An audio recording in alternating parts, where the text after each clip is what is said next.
প্রথমত এটা হচ্ছে টোটালি আপনার প্রশাসনের একটা ব্যর্থতা।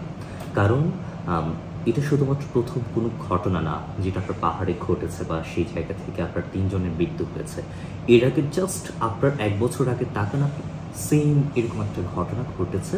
আপনার সেখানে একজন বোধহয় আপনার কেউ কোনো একটা চোরকে আপনার মব ক্রিয়েট করে মেরে ফেলা হয়েছে এবং সেখান থেকে একটা কমিউনাল একটা ভায়োলেন্স হয়েছে।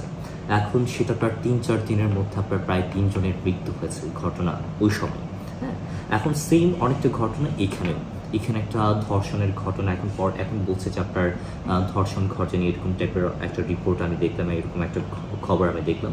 এখন যাই হোক, এই ঘটনা থেকে শুরু করে প্রথমে তো আপনার ধর্ষণের জায়গা ছিল, ধর্ষণের ঘটনা ছিল বিষয়টা। এখন সেইখান থেকে আপনার একটা কমিউনাল ভায়োলেন্স ঘটতে পারে, এটাকে আপনার প্রশাসন আঁচ পায়নি।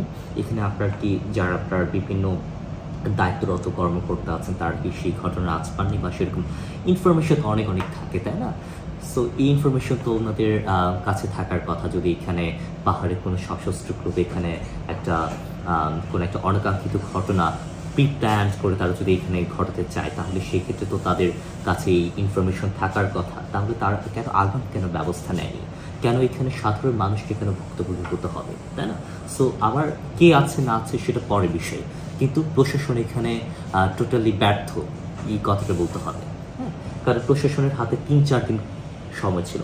যেদিন আপনার যে ধর্ষণের ঘটনা ঘটে তারপর দিন খুব সম্ভবত আমি প্রশাসনের ২ জন দায়িত্বরত কর্মকর্তা তাদের সাথে আমি যোগাযোগ করি, খাগড়াছড়ি জেলা প্রশাসক এবং খাগড়াছড়ি পুলিশ সুপারের সাথে। তাদেরকে আমি অনুরোধ করি যে আগের ঘটনা অনেক ঘটেছে এরকম, যাতে এই ঘটনার আপনারা জনগণকে শান্ত রাখার জন্য আপনারা কিছু দিক নির্দেশনা দেন, তাদেরকে আশ্বস্ত করেন, তাদেরকে আপনারা থামান, তাদেরকে আপনারা শান্ত করেন, কিন্তু কোনোভাবে এটাকে একটা কমিউনাল ভায়োলেন্সের দিকে নিয়েন না। আলটিমেটলি এখানে সাফার করবে সাধারণ মানুষটা। দেখুন, সেনাবাহিনী থাকা না থাকা এই কথাই আমি একদম ডিরেক্ট আমি যাব না, কারণ আমার অবস্থান খুবই ক্ষুদ্র। সেই জায়গা থেকে এত বড় বিষয় নিয়ে কথা বলাটা আমার খুব বেশি শোভা পায় না। কিন্তু আমি দেখেছি যে পাহাড় তো খুব সেন্সিটিভ একটা এরিয়া এবং সেখানে আপনার বিভিন্ন বৈচিত্র্যের বিভিন্ন জাতিগোষ্ঠীর মানুষ সেখানে বাস করে। এখন একটু আগে যে কথাটা বললাম যে প্রশাসনের সাথে আপনার সাধারণ জনগণ আপনাকে রিলেট করতে পারে না।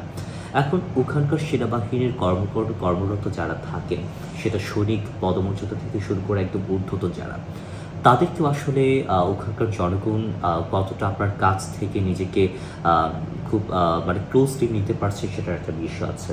আবার মনে হয় ওখানকার সেনাবাহিনী যারা যাবে, যারা সেখানে কর্মরত থাকবে, তাদেরকে আলাদা কিছু মনস্তাত্ত্বিক আপনার ট্রেন আপ করা দরকার, যেখানে আপনার সন্ত্রাসী গ্রুপ এবং আপনার সাধারণ জনগণ, সাধারণ আপনার চাকমা, মারমা, ত্রিপুরা, তঞ্চঙ্গা যারা আছে, তাদের সাথে সন্ত্রাসী গ্রুপ, এই দুটোকে তারা যাতে আলাদাভাবে ট্রিট করতে পারে, আলাদাভাবে তারা আইডেন্টিফাই করতে পারে।